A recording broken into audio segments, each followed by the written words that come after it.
इस गीत के गायक हैं आवाज के जादूगर मिस्टर कवि किशन और मिस रूपा। संगीत सरगम म्यूजिकल ग्रुप। सब्सक्राइब करें कवि किशन चैनल को।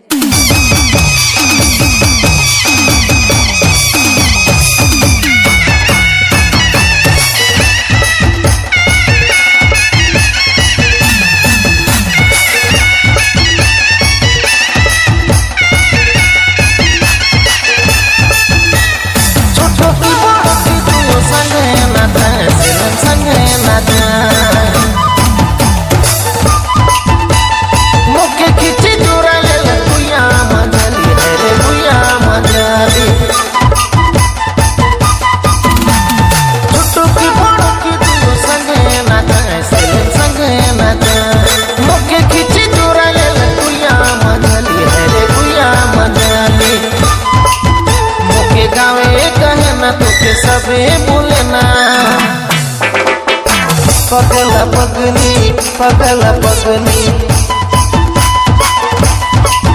मुझे गावे कहे ना तुके सबे बोलना पगला पगली पगला पगली।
सबे बोलना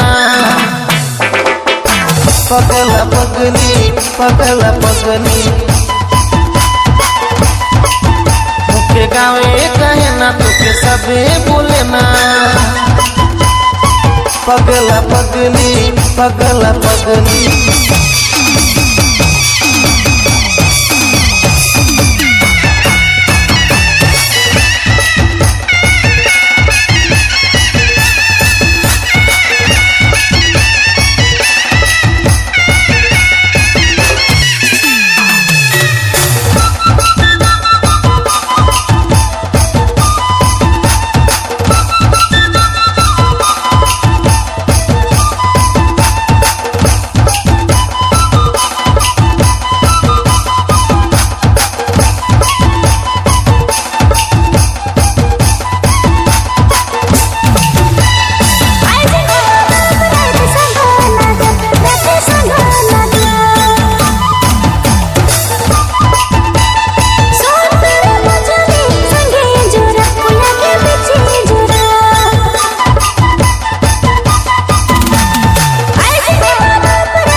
पगल पगली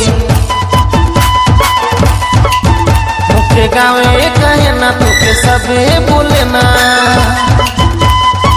पगल पगली पगल पगली